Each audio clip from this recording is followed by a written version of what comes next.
My name is Bernardo Trevizo. I am an art teacher at Cloud Elementary in Wichita, Kansas. And to do this assignment, I did the KSD. I went to the KSD website and looked at the report card, and I pretty much got most of my answers from there, and also from asking around in my building for more specific questions.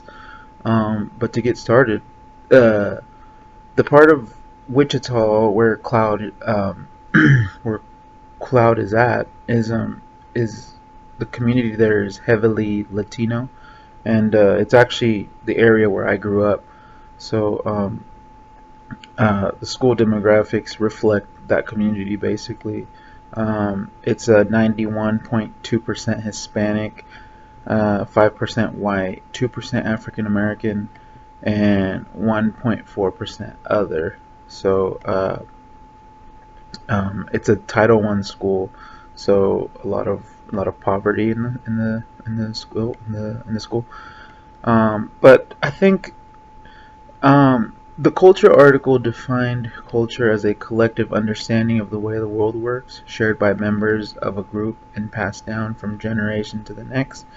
And one thing that is really present in Hispanic culture is the importance of family, and being family is number one, and there's an importance of being together and supporting each other, and that's how it is in a Hispanic community, or more specifically, a Mexican community. So think of the idea that it takes a village to raise a child, where the village is, your aunts, uncles, grandparents. You grew up with all your cousins, along with your brothers and sisters, nieces and nephews, stuff like that. So, in the culture of the school, that family aspect really influences um, the environment at Cloud Elementary. There's a lot of family involvement, parent involvement. A lot of people, they they volunteer to do to help out, with basic needs like cutting paper and making copies, stuff like that. Uh, so a lot of family involvement is important, and we actually have seen that families that don't have or students whose families are not very involved don't do very well in school, and unfortunately there is quite a bit of that at Cloud. But on the other hand, there's a lot of involvement, which is great for student performance.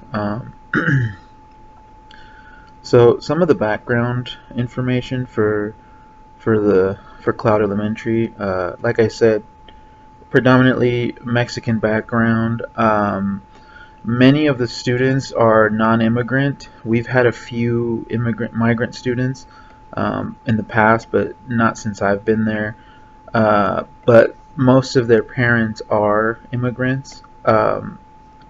As A lot of my friends, including myself, have were the children of Mexican immigrants, both undocumented and documented.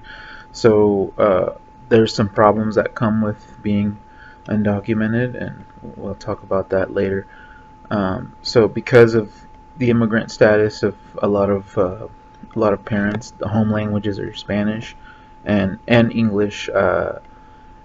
The district does, and Cloud is one of these schools, does have programs such as ELA, ESOL, or I'm sorry, ELL and ESOL, which uh, help students learn English. We also have outside of school programs um, for students' parents, where they teach English classes for parents who want to learn. So we found that parents who can speak English, obviously they can communicate with teachers, and we can communicate issues we have, and it's just it helps them help their students with homework and stuff like that. So it's very beneficial to the student body, and for their education. So so home language is mostly Spanish and English.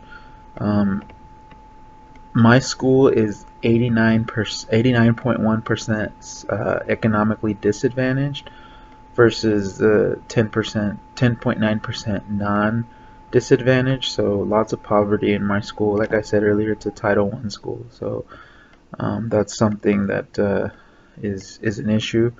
The gender demographics: 51.58% male and 48.42% female.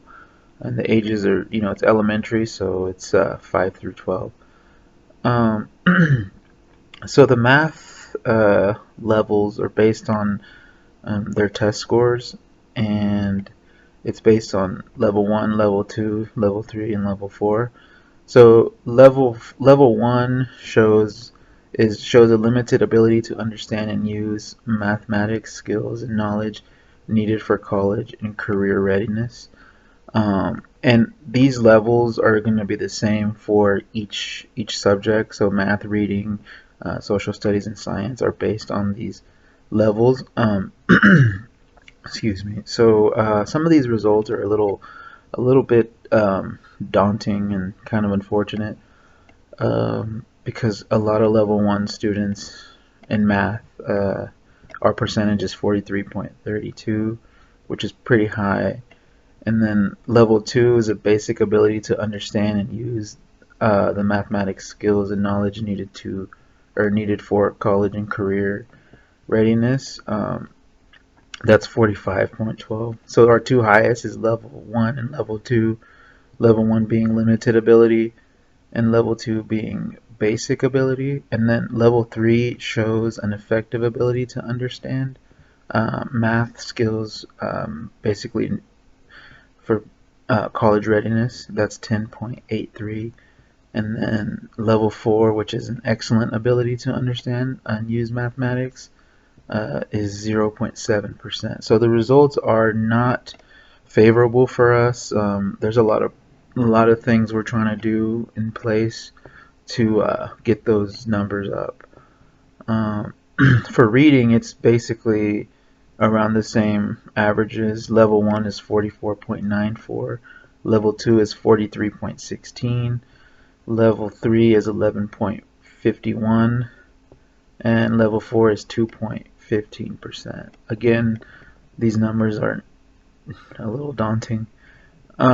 Science, level 1 is 52.27%, level 2 is 36.36%, level 3 is 10.22%, and level 4 is 1.13%. So all across the board, and social studies is pretty similar. Actually, we do a little better in social studies, but as you can see, the results are very not as well as we'd want them to be. Social studies level 1 is 22.2%, level 2 is 48.97%, level 3 is 25.01%, and level 4 is 3.99%. So again, very daunting. Basically, we have a lot of work to do. So when it comes to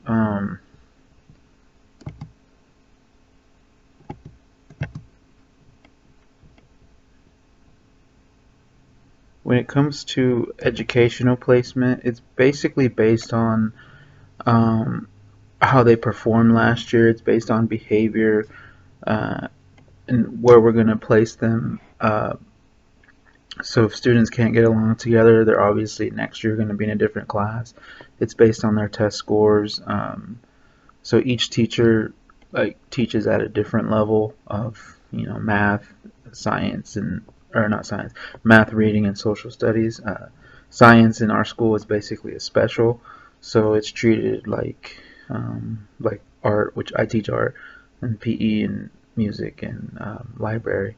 So learning accommodations. Well, we have, when it comes to reading and math, we have something called reading and math interventions, where every day students will go to a specific area or with a specific teacher to be accommodated with their what level they are in, and it's basically three tiers.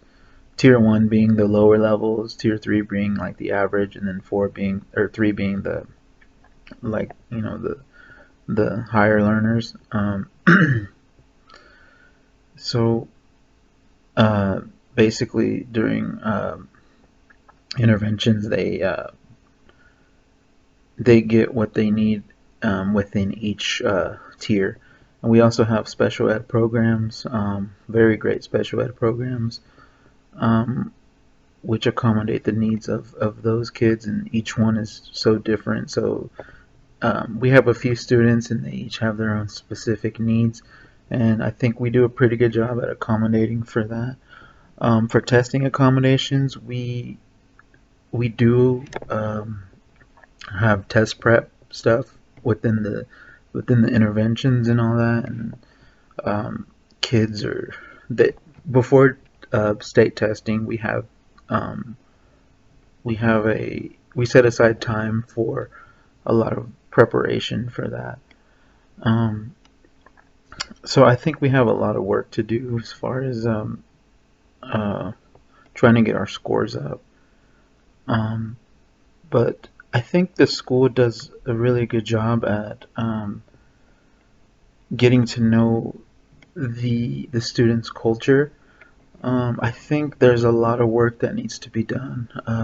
A lot of teachers that, like the newer teachers that have been there for about 2 years or less, come from other areas of town where they don't really speak the language. They don't, well, they don't speak Spanish. I mean, they all speak English, but there are some students that don't really speak English very well, and there's different things where there's cultural clashes, but I feel like over time the teachers start to learn more about more specifically Mexican culture, where they can build better relationships with the students. Whereas me, I come from the same neighborhood as them. I go to the same churches, I went to the same schools with similar demographics. We see each other at the grocery store all the time. We see each other at just being out and about in our community. A lot of them are related to me. So I think I was hired because of that. And I have an art background, and they needed an art teacher, and I just happen to be someone from the community who can speak the language and who really understands where these kids come from. Because I came from a low income house, Spanish speaking. So I think I was pretty much hired because of that. And I think it's a great opportunity for me and the students to see that there are opportunities to become better than what really is expected of them, because the expectations are high. But we try to, in specials, we try to incorporate reading. We use a lot of vocabulary. I try to incorporate math in art. We do a lot of perspective and measuring and timing with animation projects I do. So we are very we are allowed to or we are encouraged to incorporate different subject matter into our specials class, such as like I mentioned, reading and math and stuff like that, just so we can let them know that that stuff is needed, that those subjects are needed, and you really should focus your time, focus in those areas. So that's basically the rundown of our demographics at Cloud Elementary.